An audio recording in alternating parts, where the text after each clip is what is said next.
Got DP to talk sports here. Locally, BYU, did you guys catch that win last night over Gonzaga? Yeah. Oh, I thought it was Gorgonzola. No, Gonzaga. That's what Mitch said. He goes, I think they beat Gorgonzola. Aren't they, buddies? Yeah, I think Utah beat Munster. So BYU, with a record of 19-10, beats the number 25 team in the nation, 73-65. Their next game coming up tomorrow at 7. They're at home taking on the Portland Pilots. And the Portland Pilots are a tricky team. They've got a record of 15-12, but they can surprise you. And I think it's because maybe some people take them a little too lightly. And they come up and they spank you. They got some great shooters. God, I was watching DP. It was, I think, George Washington. Mm-hmm. And I have never seen a team hit shots like they were hitting shots. They were playing St. Louis. And St. Louis was favored by a long shot. But, my God, these guys were hitting everything. And I don't know what their percentage at the end of the game was, but a team to watch. Watch that George Washington, man. They are good. Well, that's one of the conferences that I follow out here. One, my VCU Rams are in the same conference, and they're rivals with both GW and St. Louis. So I've seen both of those teams play. And, yeah, you're right. For folks that are tuning up for March Madness and who they're going to pick in their pools, those sleeper picks and the ones that don't necessarily jump out at you, write down those three teams and start to identify that you're going to end up picking them in early March. They had a forward, and this white dude that had long, scraggly hair and did not look like a college ball player at all. Chris Kaman? Kind of, yeah. And, boy, this guy was just, lights out. And I was like, wow. Wow. Well, that's what happens around this time of year is you start to identify those players that folks don't always see. They don't always talk about them. But they're guys that can move forward in the league and they can actually affect things. So, yeah, this is that time of year that for basketball's sake, whether it be NBA or college, new stars are born. You start to your IQ starts to expand a little bit because you're seeing guys you don't normally see. Yeah, and we're getting close. It's right around the corner. March Madness. Can we say that? No. The NCAA tournament. Can we say that? No, can't say that. The college play. No, can't say college basketball. Can't mention anything about balls. Can't mention anything about hardwood. And nothing. Can't mention anything unless we're talking about Christie Lake. That's you different. Mention hardwood. Yeah, different. You can't say it. I'll be saying it continually. Okay. And when I was watching that game, DP too, it also made me realize how many great players there are. That guys as good as what I was watching are playing for St. Louis, George Washington, and schools like this that are very good. It's just there's so many that it's tough to get on the recognizable teams, so to speak. And, I was going to say the teams that have contracts with ESPN, because otherwise there's a lot of really good players and really good teams that just don't have. That you never see. Yeah, they're not in the money. And I've had those things said by. I had folks that like Mick. They finally got a chance to see BYU over the last couple of weeks, and they talk about. Collinsworth and Tyler Hawes. And geez, we heard about Jimmer. Why haven't we heard about these guys? Yeah, good point. It's not sexy, and the markets have been expanded to the point where sometimes you don't get to see these guys until late February, March. Well, now's the time. Your basket's going to be full of young basketball guys that could end up in the NBA that are now talkable and they're now watchable. So. Get your pad and pen. This is that time of year. You'll start to enjoy yourself. Yeah, and if you're going to be doing any kind of betting on this, like you got an office pool or something, know the teams you're picking. And know that that's highly illegal. And, not if you're just playing for fun. Oh, yeah. Yeah. Yeah. Gambling is illegal at Bushwood, sir, and I never slice. That's what they do. They do this for fun. Now, we would never tell anybody to go and bet and go and risk things. But if you are, there are two things to know. One, actually know who you're betting on, or simply ask a woman who knows nothing about it, and she'll probably be more right than you could ever be. Yeah, exactly. So true. Exactly. So true. Who do you like when you're watching the college game right now? Well, I think as much as it pains me to say this, and being a DC kid, I can't speak of the team in that Carolina blue without calling them dirty Tar Heels. Yeah. But North Carolina has quietly put together a run. Again, they lost some early season games to teams they shouldn't have lost to.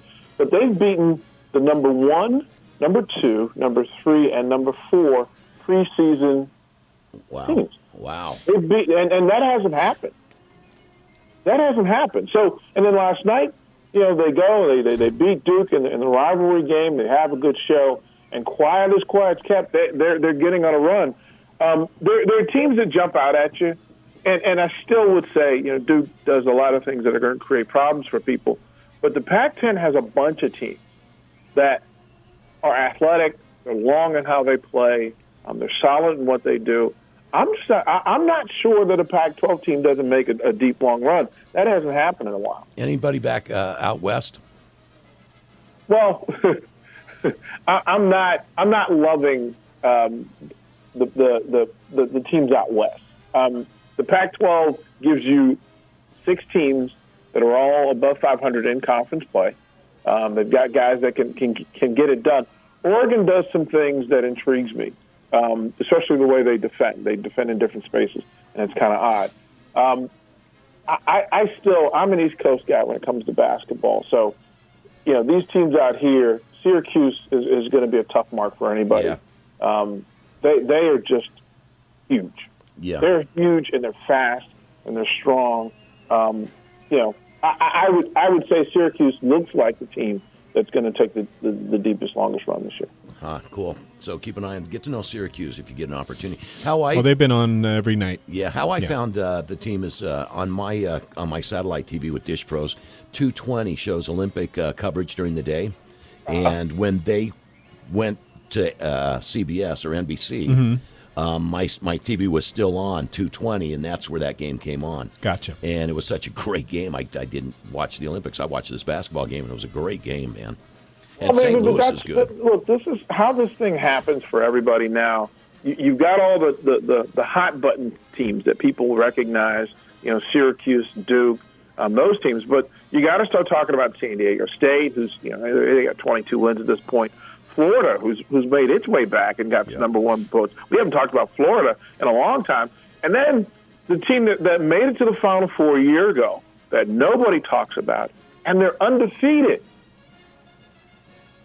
When an undefeated team is quietly talking, the Wichita State Shockers. Shocker! They're undefeated, and nobody's talking about them. Nobody's talking about the defending champion Louisville Cardinals. They've got 21 wins already. Wow, and you talk about a college basketball team being undefeated or having, 1 or 2 losses. That's huge. At this time of year, when you've gone through the conferences once and then maybe twice already, and teams have had a chance to kind of scheme against you and re-scheme against you and figure out what to do.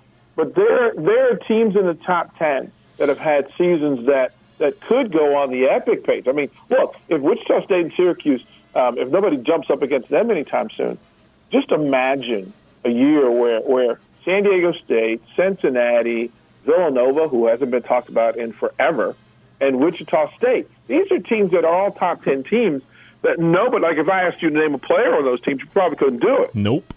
So, again, this is the time of year where those peripheral fans that pay attention a little bit, they kind of catch it out of the corner of their eye. This is now when these teams start to become more interesting to you. Arizona, of course, the program is in play, and being a Pac, I think they could be the Pac-12 team that really makes a run in this thing. But you've got 10 teams. You don't know 8 of them. That's pretty unique for this time of year. Yep, exactly, man. Exactly. Let's do the Olympics wrap up today? Is today the final day or tomorrow?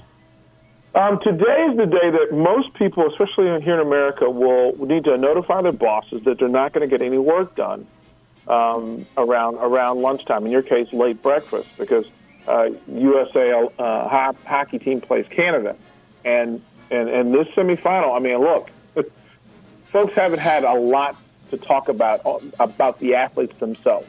You finally got a game that folks are going to pay attention to. The women did a good job of representing yesterday. USA didn't finish, but to win a silver and have folks talking about it. But I said before the Olympics began, it was going to require that the NHL folks and the hockey folks give you something of substance to talk about in order for this thing to become a priority and of any importance, and that's what's happened. Yep.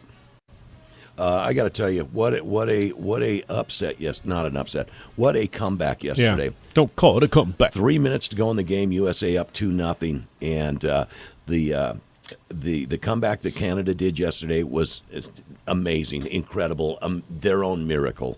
and it was incredible. It was painful to watch. Yeah. Painful, especially when they hit the pole on that open netter, and you're like, "Oh, we've got this. We're going to go up 3-1 here." I mean, we're shooting at empty nets, hits the pole, and just kind of sits there, and you're going, "Yeah, it's ours. Right on. We got the gold." And to watch that, it was amazing. Yeah. I'll ask the question though. Did you watch it live, Mick? I'll ask you. Yes. Okay. So did you stay tuned to it afterwards when they took the equipment off and they took the helmets off and let the hair down? Did you pay attention at all? No. Dude, I with about 7 minutes, I think it was, I started getting busy doing some stuff. I thought we had it. Yeah, well, there are a lot of folks that didn't know that the USA didn't win that. They turned it off with 4 minutes left and a 2-goal lead. Yeah. And it really was tough to watch. They're tiny women under all those hockey pads that play. I was actually impressed. I went, wow. I would have thought they would have been a little bit more rugged. Yeah, you know what? Good word. Jimbo is telling me though that he watched a lot of the women's Olympics, and he actually had his own medal round, and without skates, without pads, without anything, just the women. And who did you give the gold medal to? Greenland. Yeah, he gave the gold medal to Greenland. I would have thought Sweden for Jimbo. And then who else was it? It was Greenland gold. Canada got the silver. Canada got silver. Silver, yeah. And America didn't even get a medal. America, no medal. No medal for America. For no pads, no skates. Jimbo was singing the anthem. It was beautiful. What is the Greenland anthem, Jimbo? I have no idea. Was Russia the one with the goalie we were looking at earlier? Yeah, the pregnant goalie. Yeah. Did you give Russia bronze? Wow, I am Maybe. so afraid for Jimbo. His wife is going to beat him up. I was pleasantly surprised at how well the women played. Yeah, no, women are. I mean, the last few Olympics, and if you follow it at all, they're really good. Really good. Strong, really good. Competitive, man. They got it. Well, tune in today. Like I said, the women did a fine job of representing. This one's big. Some people have deemed it the Bieber Bowl. The losing country has to take Justin Bieber. And that might be inspiration enough for USA. Well, and that answers the question I asked to start this off with. Are the Olympics over today? I guess not, because there's going to be another game. Yeah. So Saturday morning, I think, is the bronze medal game. And listen, the Olympics never end until those 100,000 condoms are used. And just be prepared. Yeah, and take a final look at Sochi and the area where they're doing the games, because that's the last time you're going to see that city looking good. Because as soon as these games are over, it will never look that way again. Yeah, you're dead on, Mick. This created city and created environment is surrounded by nonsense, and the moment this is done, that thing is going to fall to the ground. Abandoned. Yeah, it's New Year's Eve. Yeah, it will be so completely sad. abandoned.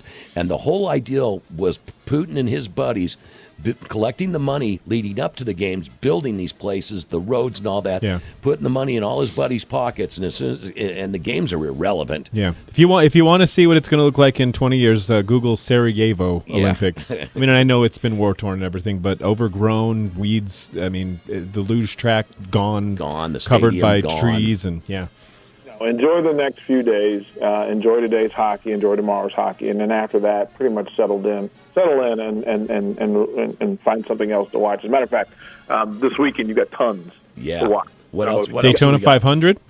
Well, you got Daytona, and of course, I'm closely watching the return of Smoke. Tony Stewart back behind the wheel after his terrible injury a year ago. Say, isn't he back? Doesn't he start last? Yeah, the back of the pack. They had some engine problems, which might be a good place going to start into the this early race. runs. Yeah, the way they've been crashing in practice, that may be a perfect place to start. Yep, strategically. I mean, if you were watching any of the ski cross, being in the back was kind of a good place to be in some of those races. When the crashes happened, you just slid right on by. Yeah, if you were at the back of the ladies' ski cross, you had a good view. Yes, you did. Well, he'll be behind Danica Patrick, so there. Ba-doom, boom. Hey, there's your also view. spring training, baseball's back. Oh, pitches and catches, and everybody's there, and everybody's got a chance. I know Jimbo was found hiding in the office with the door closed and the Boston Red Sox roster up on his big screen. So, yep. Yeah, and what's up with that? We saw his pants around his ankles. He was a happy boy, man. He was a happy boy. He called it swinging for the fence. He had a big poppy. Second half of the NBA gets underway this weekend and back in full force. Look, let's just say it. What LeBron James did last night was simply epic and saying, look, I'm still the best player in basketball. Well, he had to do that after people are jumping his butt for making the comment about the Mount Rushmore, which a guy having confidence in himself there's nothing wrong with that. Everybody's jumping his But once bones again, for it, I think what DP is saying is, yes, you can get excited about watching, you can get excited about the second half and who's going to make a run and who's going to, but there's really no question, is there? And here's what's funny. Is Miami not going to win again? Well, but here's what's funny about it. Bill Russell did exactly what LeBron did. Yeah. Thank you. He did exactly what LeBron did and said, hey, look, I'm one of the best four. Yep. Now, he's being criticized for it. He's in the game now. Yeah. There were no LeBrons when Bill Russell played. Let's be clear. Let's be clear. But Bill Russell, to me, is the greatest player. I know people want to give it to Jordan, and I say, but for career's sake, what Bill Russell did during his era was stand alone. So, for me, that's just something. He belongs on the Rushmore. Jordan belongs on the Rushmore. Magic. You probably need to consider Kareem or Wilt. You got to consider Magic, whoever your guy is. But you're all entitled to your guy. Bill Russell simply did what LeBron did and said, I think I deserve to be up there. Yeah, absolutely. Yeah. And people calm down. Is LeBron one of the best basketball players ever? He's there. I think he's still got a lot of life left. Oh well, yeah. He may not be on Rushmore, but he's on the other side of the mountain. Yeah. Gotcha. And then if you need something else to really get excited about, anytime Ronda Rousey is fighting, and she's fighting this weekend, man. She's fighting this weekend. You know what? Man. Just seriously. I think for one kiss, I'd allow her to put me in the elbow line. Yeah. Oh, yeah. Yeah. I think for one kiss, I'd go for it. Yeah. Like you said, got BYU this weekend. They're going to be taking on the Portland Pilots. Utah will be playing Arizona State on Sunday. That's an ESPU game. Utes lost to the number 4 ranked Arizona Wildcats on Wednesday. We got the Jazz will be taking on the Portland Trailblazers tonight in Portland. And then home tomorrow night. NASCAR Daytona 500 starts 11 a.m. on Fox. And you guys just pay attention. The Philadelphia 76ers out-tanked the Utah Jazz yesterday by dumping their roster and making every plan to openly and outwardly get the top pick for next year's NBA draft. I get to work, Utah. You're slacking. Yeah, you're slacking. You're winning too many games. Stop it. Stop it. Quit slacking. Anything else we need to know about? No, that's good stuff. I mean, I think this. Pay attention to the NFL, the combines this weekend in Indy. Michael Sam in his place in this thing. The quarterback's throw tomorrow, so Manziel will get tons of looks. And then pay attention to what happens out of Baltimore with Ray Rice. This thing with him and his fiance will play forward in how the NFL does business. Now that you've started to fire coaches for not being forward thinking, now the players are going to have to be accountable for how they behave. Yep. It's the changing of the guard in pro sports. Yes, it is. Yeah, about time. There it is. Thanks, D. Thank you, DP. Great weekend, guys. You too, man. And that's DP Sports with Mick and Allen on KBER 101.